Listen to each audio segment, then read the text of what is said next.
দর্শক, এই মুহূর্তে জাতীয় ঐক্যমত্য কমিশনের সাথে রাজনৈতিক দলের নেতাকর্মীদের যে বৈঠক তার মধ্যবিরতি চলছে। এই মুহূর্তে গণমাধ্যম কর্মীদের সামনে কথা বলছেন রাজনৈতিক দলের নেতারা। আমরা যুক্ত হচ্ছি।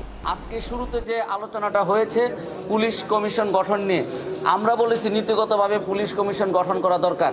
কারণ আমরা বিগত দিনে দেখেছি পুলিশ প্রধান বেনজির কিভাবে বেনজির হয়ে উঠেছেন, ডিবি হারুন কিভাবে হাউন আঙ্কেল হয়ে উঠেছেন। আমরা এই পদ্ধতিকে রোধ করার জন্য পুলিশের জবাবদিহিতা, দক্ষতা, যোগ্যতার সাথে কাজ সম্পন্ন করার জন্য একটি পুলিশ কমিশনের প্রস্তাবকে আমরা সমর্থন করেছি। কিন্তু সেই পুলিশ কমিশন যদি দন্ত নখহীন বাঘের মতো হয়, কোনো কার্যকারিতা না থাকে, তার একটা তদন্ত কমিটির মতো তদন্ত করে তদন্তের রিপোর্টটা জমা দিবে, তাহলে তো সেটা কোনো কার্যকারী হবে না। তাহলে এটা একটা মাথাবাড়ি প্রশাসনের মতো রাষ্ট্রীয় অর্থ অপচয় হবে। আমরা সেই ক্ষেত্রে এই কমিশনকে অবশ্যই তার কার্যকর্ম কী হবে তার মধ্যে তাকে ক্ষমতা এবং সুনির্দিষ্ট কিছু কার্য উল্লেখ করে তারপরে কমিশন গঠন করতে হবে। স্ট্রাকচার নিয়েও অনেক ধরনের প্রস্তাব আছে, আমরা সেই দিকে যাচ্ছি না। এই প্রস্তাব আমরা মোটামুটি সমর্থন করছি।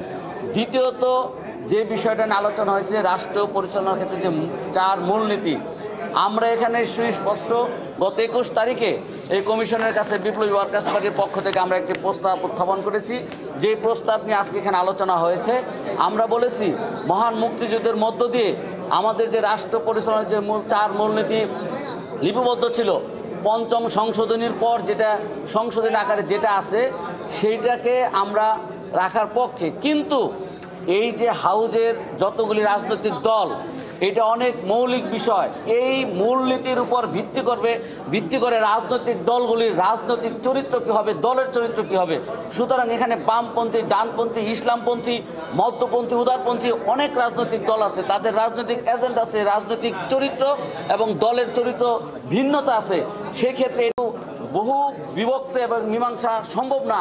সেক্ষেত্রে আমরা প্রস্তাব দিয়েছি যে রাষ্ট্রীয় 4 মূলনীতির অংশে পরিবর্তিত হোক বা না হোক, কমিশন প্রস্তাব করেছিল যে আগামী জাতীয় পার্লামেন্টে যারা সংখ্যাগরিষ্ঠতা ক্ষমতায় আসবে তারা পরিবর্তন করুক কিংবা না করুক, সাম্য, মানবিক মর্যাদা, সামাজিক ন্যায় বিচার, ধর্মীয় স্বাধীনতা, সম্প্রীতি, এটা উল্লেখিত হবে।